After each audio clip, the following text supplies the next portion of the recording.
de quoi à dire. Nous avons tous de quoi dire. De quoi à dire? Tout le monde a quelque chose à dire. Mais bien sûr que oui. Tout le monde a quelque chose à dire. Tout le monde a quelque chose à dire. En vrai, je pense aussi que nous avons tous de Nous quoi avons dire. tous de quoi à dire.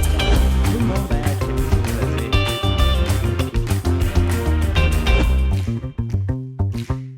Ouais, il y a des quoi à dire.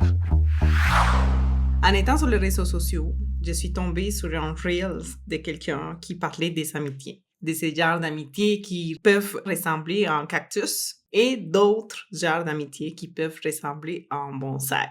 Aujourd'hui, à De quoi dire, je te donne ma réflexion sur ces deux types d'amis qu'on peut avoir dans notre vie, dans notre entourage, dans notre quotidien. Bienvenue à De quoi dire, je m'appelle Ingrid Cabezas et dans cet épisode, je vais te partager ma réflexion sur le vrai sens de l'amitié. En regardant ces reels et en écoutant ce que la personne disait, elle disait quelque chose comme dans la vie, on va avoir ce genre d'amis qui ressemblent à un cactus.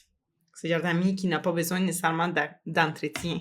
C'est-à-dire, si tu as un cactus ou si tu as déjà eu un cactus à la maison, tu sais que ça prend plus d'eau, que parfois tu peux oublier de les arroser, tu peux les mettre sur un endroit et généralement ça reste beau pendant très très très longtemps, des années et aucun problème.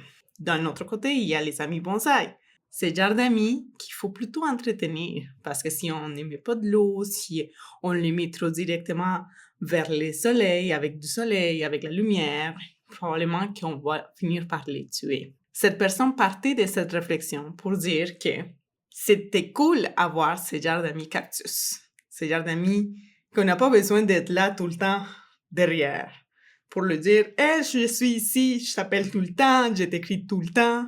Parce qu'on sait que peu importe combien de temps il va passer, cette personne-là va être là pour nous autres. De notre côté, c'est pas bon, selon lui, d'avoir des amis bonsaï parce que c'est le genre de relation qu'il faut entretenir en très long terme. Alors maintenant, je t'invite à réfléchir. Quel genre de relation que tu veux avoir dans ta vie?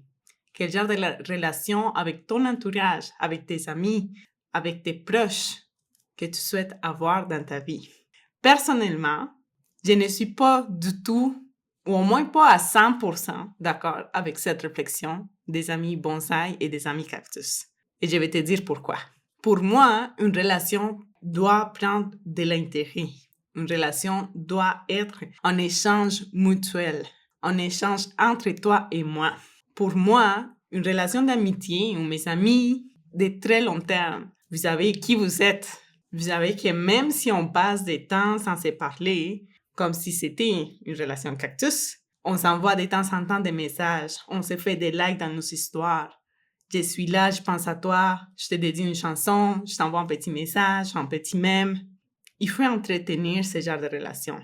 Ce que je veux dire, ce n'est pas que pour être une amie bonsaï ou que je suis une amie bonsaï qui est tout le temps là derrière mes amis parce que je pourrais être en train de mentir.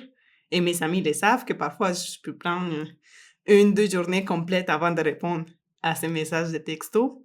Mais ils savent, elles savent que je suis là. Elles savent que peu importe l'heure à laquelle elles vont m'appeler, je vais répondre. Peu importe les moments de la journée auxquels elles vont m'écrire, je vais répondre.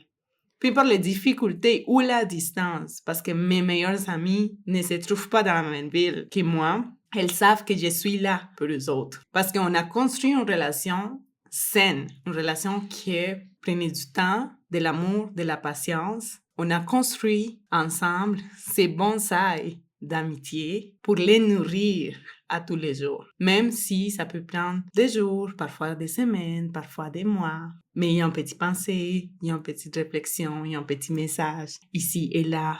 Une relation, il faut la construire mutuellement en sachant qu'est-ce qu'on est prêt ou pas à investir de notre temps, de notre énergie, de notre écoute, de notre empathie, de nos conseils. Ça ne m'intéresse pas d'être un ami cactus qui disparaît pendant des années puis que voilà, non.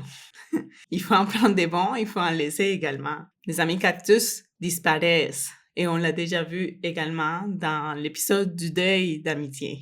Ces amis cactus disparaissent. Une relation qui se construit à long terme, une relation qui se fidélise à long terme, c'est une relation bonsaï qui nous permet de grandir, de nous solidifier. Alors, je te partage cette petite réflexion. Regarde ton entourage. De quel genre d'amis est-ce que tu veux vraiment être?